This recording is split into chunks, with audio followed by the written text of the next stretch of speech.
How's it going, guys? My name is Zach with the Movie Castle, and today we're going to be talking about Blade Runner Black Lotus, the animated television series on Adult Swim / Crunchyroll. This is Season 1, Episode 4, and this one's entitled The Doll Hunt. This is from November 27th, 2021, and is once again directed by series creators Kenji Kamiyama and Shinji Aramaki. This is the 4th episode in a row they directed. They've directed all of them so far. I'm betting they're going to do the whole series, and that'd be some pretty good consistency there. This once again stars Jessica Henwick as Ellie, and this is sort of an Ellie origin story episode. We don't get to find out where her memories came from, you know, that whole poolside scene and who Ellie was as a person. So we don't really get the origin for the human Ellie, but we definitely get the origin for the replicant Ellie. We find out the whole entirety of the day at the desert scene. So it's really cool to nail this all down, get it all set in stone, and have this established so we can move on and do other things. You know, I really like to cement stuff, cement stuff and move on with the story. That being said, this wasn't the best episode, and there are two major flaws. The first one is this episode does kind of feel like a retread, you know? In the end of the last episode, Ellie finally got to see what was on the tape, and she got to see a lot of the day in the desert at the end of the last episode. Now, I feel that if they had shortened what the audience saw of the tape, then a lot more of this would feel like a mystery, you know? The fact is, we had seen so much of this on the tape in the last episode that going back and doing it again, it did feel a lot like a retread. Now, there is new stuff, in particular the beginning and the end of this story, and we do get a more fleshed out version. It's just showing us so much of the tape previously means that we had, already seen a lot of this. And the other big problem is this really feels a lot more like one of those YA book to movie adaptations, the whole we're being hunted by some vague authoritarian agency and we all woke up here and nobody knows, where they came from. It does feel a lot more like, say, Maze Runner than Blade Runner, and it really did have that sort of YA feel behind it. So yeah, I didn't appreciate the tone as much. Blade Runner is very grungy tech noir, and this episode just kind of had a different feel to it. So I didn't really like that either. But overall, the episode's fine. It's just, when we finally jumped back to the present, I was much more interested in that story. But, it's good to move this, to nail this down and move on, I guess. So, yeah, not the biggest fan of this episode. It's okay, but I'm much more interested in what's to come in this series, So let's go ahead and talk a bit about the plot. I'll try to be avoiding the major spoilers, but I do want to say my piece on a few of the plot points and make sure you guys have a basic understanding as to what this episode's about. So let's go ahead and dive right in. We open up with the flashback. We're at the pool again. The pool where Ellie's getting her tattoo, and she has her mysterious boyfriend looking over her and leaving. And then we cut to the main part of the scene, like a day before the series started. And Ellie wakes up in that same pool, but it's grungy now. And I did say, when we saw the pool the first time, that looked way too clean to be Blade Runner. But now when she wakes up in the present, it's all messed up and decrepit. Feels much more like, the rundown world of Blade Runner that we're used to, and the idea that everything was there and nice and then fell apart. That's really cool to see this world before and after, So she wakes up in the pool, or beside it rather. It's all drained, everything looks terrible, and she starts to look for her boyfriend, who she doesn't remember his name. Now, it's all fan theories as to here, but I'm kind of thinking this character probably has to be Nadette Wallace, Jared Leto's character. Remember, we had seen the younger version of him talking with his father. I'm thinking it's got to be either him, but an even younger version, or his father and a really, really younger version, depending on how far back in the past these take place. Again, I doubt that Ellie's human, and I think that her memories are from someone in the past, but how far in the past, you know? But that's just speculation, that's just theories. We don't know for sure who the boyfriend is yet. But she goes off looking for him, and when she wanders out of the complex, she finds the door closes and locks behind her, and she can't go back to the pool. And we find that when she leaves the door, it's the big decrepit desert from the video earlier, and she walks around the building looking for someone and finds a whole group of people, and the people say, "Oh, you're one of us. You don't remember how you got here, right?" And they start to talk about what they were doing before they woke up here, and one guy's like, "I was driving to work, and you know, I just left my family, I was driving to work, and then I woke up here."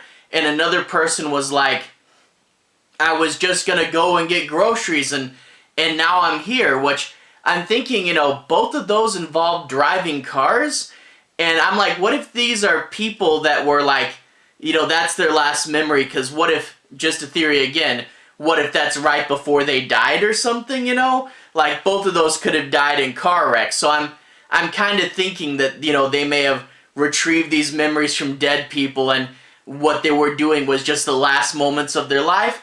Again, just theories here, but, you know, fun to speculate, right? But anyway, they all remember just a little bit of their lives, and then they woke up here and they don't know how they got here.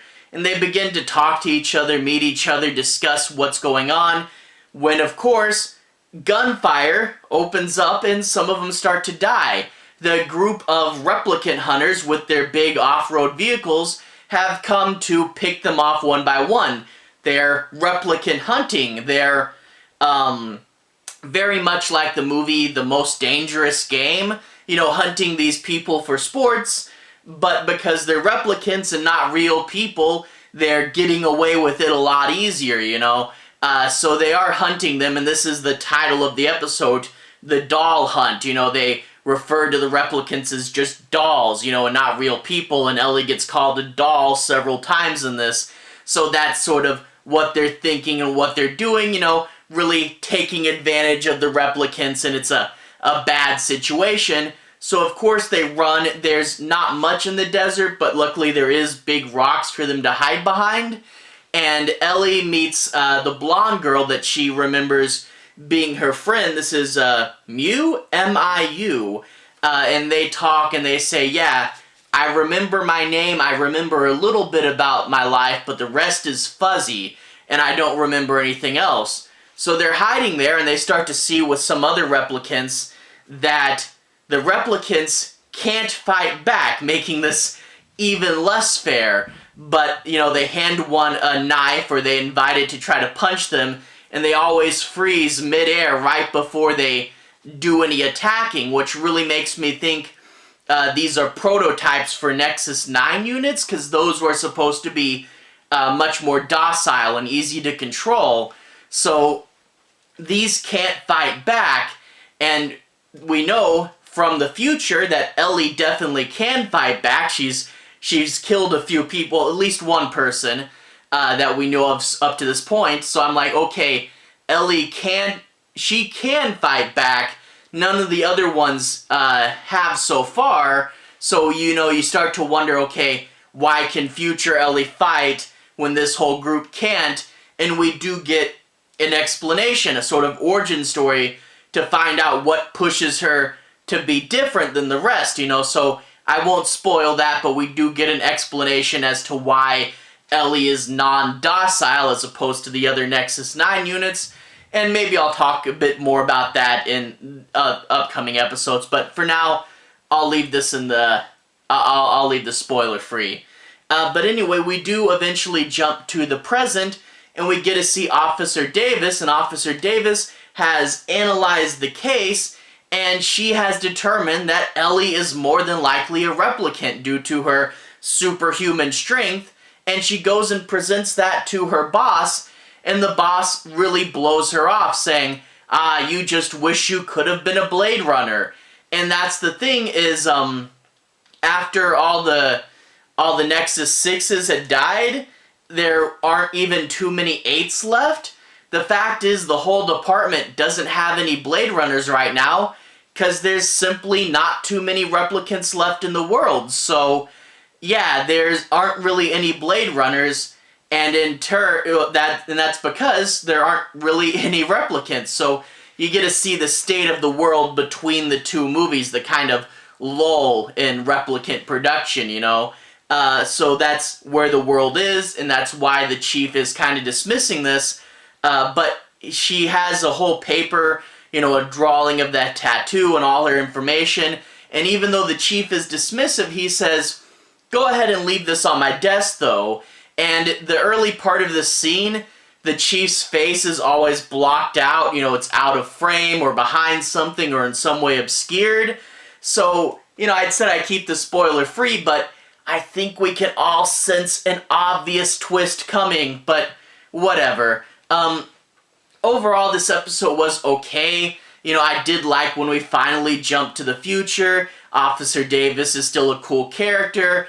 We get to see more of her older friend, which, by the way, when Ellie comes out of that memory, she starts fighting the friend that she's staying with, and he actually holds his own. And granted, we've seen Ellie take care of a whole gang by herself.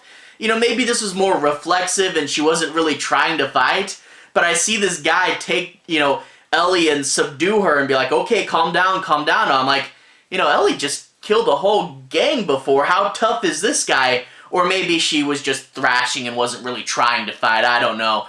But yeah, I did like the present stuff. In the past stuff, it was okay. It's just, yeah, it wasn't very Blade Runner-y, and it was stuff we had already seen before. But I am glad to set this down and move on, you know, and I do want to see where this series goes. It feels like it's heating up. We know Ellie's goal now is to find all these people that mistreated her and killed all her friends, so we'll get to see what comes of that, but we do have a clear focused path to follow, and we'll get to see, you know, what does it do? Action, mystery, you know, so I feel like this is the setup block, and we're moving into Act 2. I believe this is 13 episodes, so 4, 4, and 5 would be your 3-act structure, probably. So this is very much the end of Act 1 here, and we know where we're going, and I'm excited to follow it. You know, this show still does have its flaws, but, you know, I like it enough, you know, for what it is, you know. Anyway, can't wait for Episode 5. To everyone who's watched so far, thank you for watching. To everyone who's liked and subscribed, thank you. You really are helping the channel out. I'll leave a relevant playlist on the bottom. If you guys want to see more, you can click there and see more. This will probably be my Blade Runner playlist. You can find reviews for the movie, some of the comics, and also every past episode of this show. So if you want to see more, the Blade Runner playlist is there. Anyway, have a good day. I'll see you guys again very, very soon. Relevant playlist on the bottom. Have a good day now.